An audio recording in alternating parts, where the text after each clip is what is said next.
Mountain lions and bears don't scare me. Blackbirds do. My neighbor claims he saw a mountain lion up on our hill last week, but I'm more afraid of the red-winged blackbird. In the 8 years we have lived in the woods up in the hills above Castle Creek, we have seen bears and coyotes, and I'm fine with that. And I'm fine with this possible mountain lion too. I think it would be kind of cool. But I'm being terrorized by a red-winged blackbird. I walk for exercise early every morning, and several times I have been attacked by this bird right out of an Alfred Hitchcock movie. Now, it doesn't happen every day. This bird is very clever. He keeps me guessing. And the reason he makes me nervous, really, is kind of deja vu all over again. You see, years ago, when I lived out near Chicago, I used to ride a bicycle for fitness. And one day, a red-winged blackbird made this warning call and then swooped down, and it hit me in the head with its claws and its beak. Now, fortunately, I had a bike helmet on, but it startled me, that's for sure. Well, now this bird up near our house makes that same warning call I remember vividly from 30 years ago, and then it dives. Now, I'm sure the bird is just protecting the nest or young ones or something.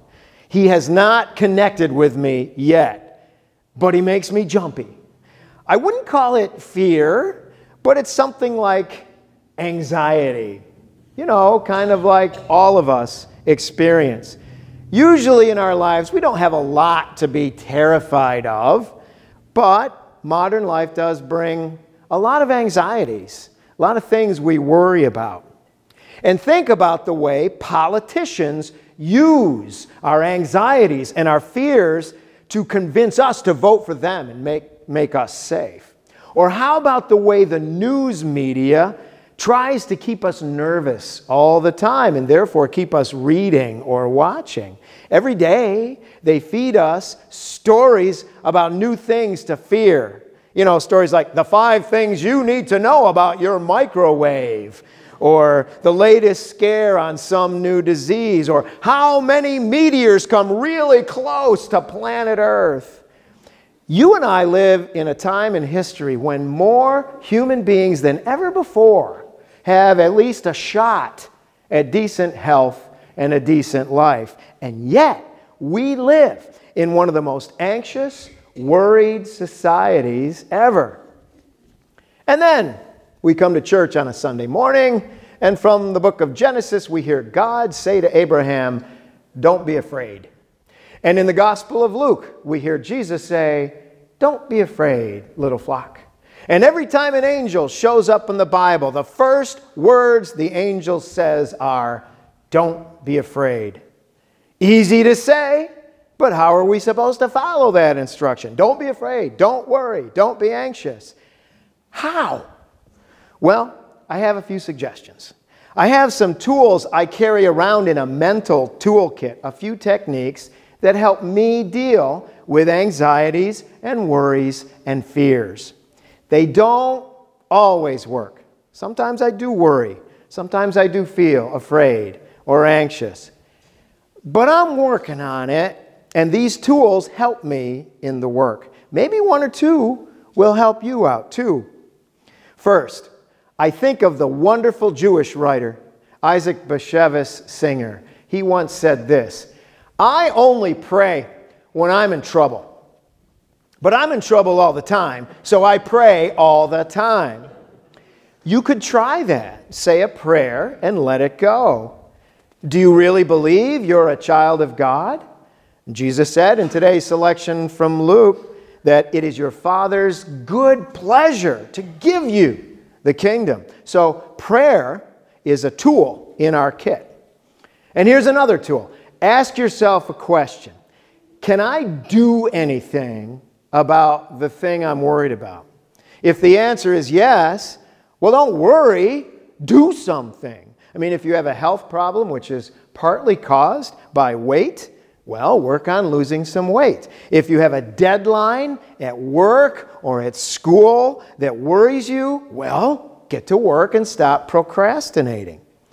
Ask yourself, can I do anything about what I'm worried about? Now, if the answer is no, then there's really no point in worrying because you can't do anything about it. Okay, another tool for me is walking, especially when that blackbird leaves me alone. Exercise is a real stress buster. I can't tell you how many times I have started a walk worried or anxious, and by the time I finish, I have some peace back in my heart. Go take a walk. It helps. Then there is the lesson my daughter Marie taught me. She noticed a few years back I was highly anxious at one point. And she said, "Daddy, let it go. Go with the flow."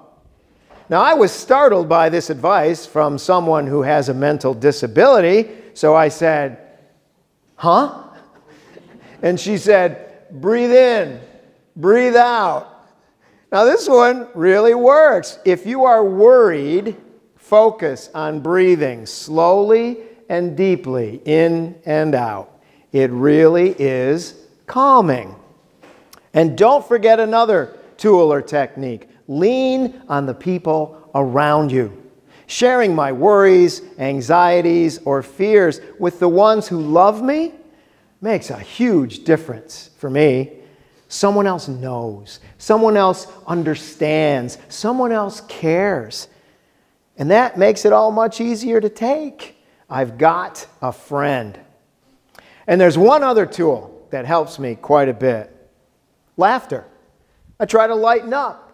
I try not to take myself quite so seriously. A little laughter helps a lot. Joking is good medicine. Humor keeps me grounded. So, don't be afraid, God said. Don't be afraid, Jesus said. Okay, but I need some help with this. These are the tools that help me. Praying, taking some action, going for a walk, using a mantra or a comforting saying by heart, breathing deeply and intentionally, talking to a loved one, and laughing a little bit. Maybe one or two of these practices will help you too. Put your own toolkit together. And by the way, if a blackbird dive bombs your head, maybe get a helmet